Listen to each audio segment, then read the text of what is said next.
Hi, beautiful, and welcome back to Neuron Beauty. My name is Oluwafemi, and in this video, I'm going to be talking about something we've probably all experienced or experiencing, where it feels like your hair is not growing or you're not seeing results, especially when you feel like you're putting in the effort with your hair care. I'll be sharing some reasons why your hair might be stuck at the same length, and more importantly, five practical fixes that will probably make all the difference. These tips have helped me and many others in their healthy hair journey, and I'm really excited to share. So if you're ready to take notes and start making changes that actually work, let's get into it.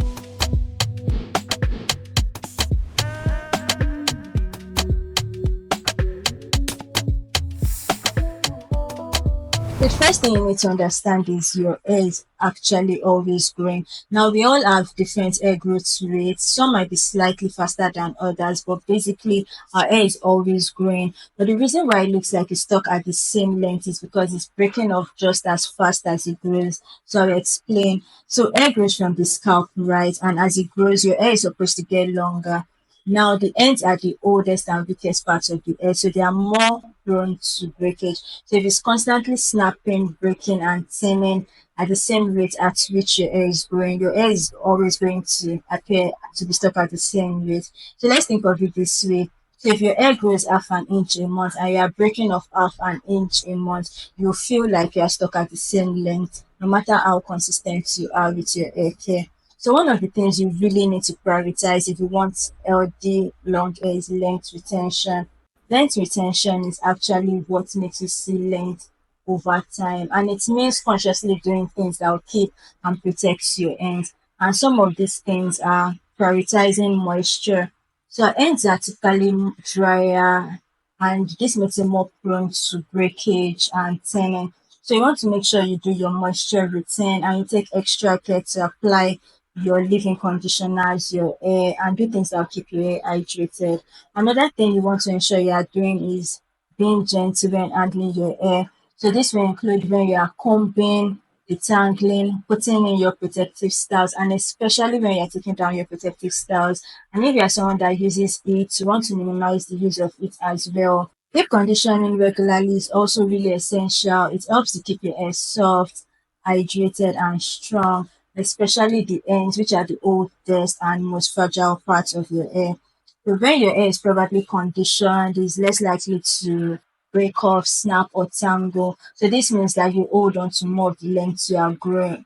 Also, trimming when necessary. Trimming is one of those things that might feel counterproductive when you're trying to grow out your hair, but it's actually a key part of retaining length. If you skin trimmed, it can lead to split ends that go up your hair shaft, and this causes more breakage in the long run. So when your ends are rough, they tend to tangle more, which leads to more breakage during the tangling. So it's important to trim when it's necessary. So when it comes to length retention, protecting your ends is also really important. You want to be tucking your ends away in styles like twist, braids, or updos, or any style that helps to keep your hair from constantly rubbing against your clothes or surfaces like is really ideal. And you also shouldn't be skipping going to bed with your certain pillowcases or bonnets because it makes a big difference in reducing friction and in keeping your ends healthy as well. If you're liking this video so far, go ahead to subscribe to Mirror Beauty, turn on your notifications so you don't miss new videos that drop on Sundays, Wednesdays, and Fridays. And don't forget to like as well. So let's talk about the next thing you might be doing wrong in your routine, and that is not paying attention to scalp health. The healthy scalp is literally the foundation for hair growth. Hair grows from your scalp. So if your scalp is irritated or inflamed, excessively dry, has dandruff, or clogged with buildup, it can slow down growth and trigger excessive shedding and even block nutrients from reaching your hair follicles. So some things to do to get your scalp right are you want to be cleansing regularly to remove buildup from oils, sweat, and products. Personally, I have my wash days once in 2 weeks, but you can do it once a week if you can keep up with that. You also want to be incorporating oils like rosemary, pumpkin seed oil, tea tree, and peppermint oil in your hair growth oil because they help to soothe irritation, promote blood circulation, and stimulate hair growth. Ayurvedic hair sprays and rinses like neem, green tea, or aloe vera juice can help balance your scalp, reduce inflammation, and also promote hair growth. To stimulate hair growth, you want to be doing gentle scalp massages to boost blood flow and help nutrients reach your hair follicles. You also want to avoid tight hairstyles and leaving protective styles for too long because it can cause breakage and hair loss over time. Let's talk about the third reason they might not be retaining length, and that is because you don't have the hair care routine or you are inconsistent with the one you have.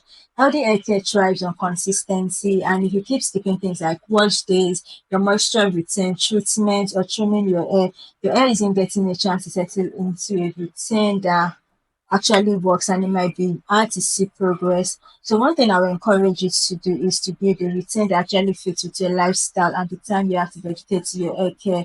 So if you can't keep up with washing your hair weekly, commit to once in 2 weeks, which is what I do.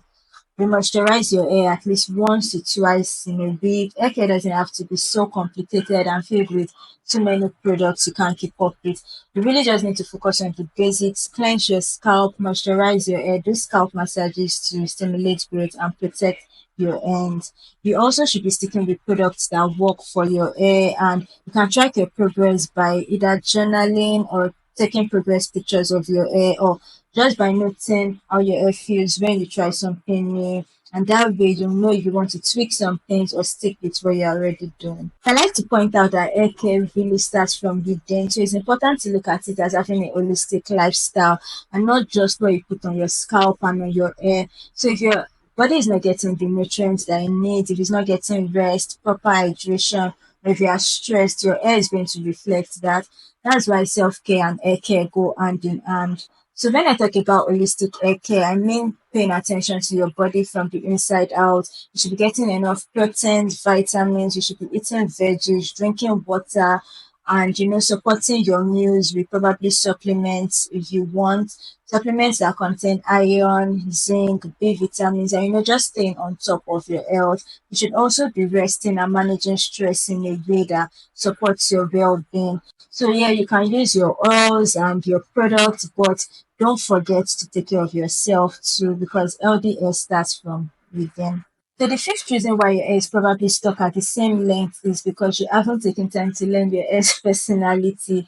So I'd admit that understanding your hair is like a process, and sometimes it takes some trial and error to figure out what your hair needs and what actually works for you. So things like your hair's porosity, your hair's density, how it reacts to moisture and protein, all these things actually play a huge role in retaining length and having healthy hair. So if your hair needs moisture and you are using products that have too much protein, or you are using oils that are too heavy or too light for your hair texture, you might notice that you're not making as much progress as you'd like. Learning your hair takes time and patience. You need to observe how your hair responds to different products and routines. You should pay attention to how your hair feels after wash days, how many days it takes before you need to be moisturized, how frequently you need to trim your ends, and other things that make your hair thrive. When you take the time to understand your hair, it becomes so much easier to create a routine that supports hair growth and length retention that you can be consistent with. So in this video, I've explained that even though it feels like your hair is stuck at the same length and is not growing, the truth is your hair is actually growing. The problem is not with growth, the problem is with length retention. So things like breakage, poor scalp health, stress, and inconsistency, the use of wrong products and techniques will be affecting your progress. So that's why it's important to shift your focus from just how to grow my hair to how to take care of my hair as it is growing. Length retention is just as important as hair growth, because if your ends are breaking off just as much as it's growing, you won't see the length that you are growing. So instead of chasing magic products and hair growth oils, you should focus on the things we've discussed in this video, like proper scalp care, nourishing your body with your diet and supplements if you'd like, gentle handling of your hair, especially your ends, and using the right products for your hair needs. So if you enjoyed this video and you found it helpful, don't forget to subscribe to Mirror Beauty this video. Don't forget to turn on your notifications so you don't miss more videos on beauty and self-care. Bye.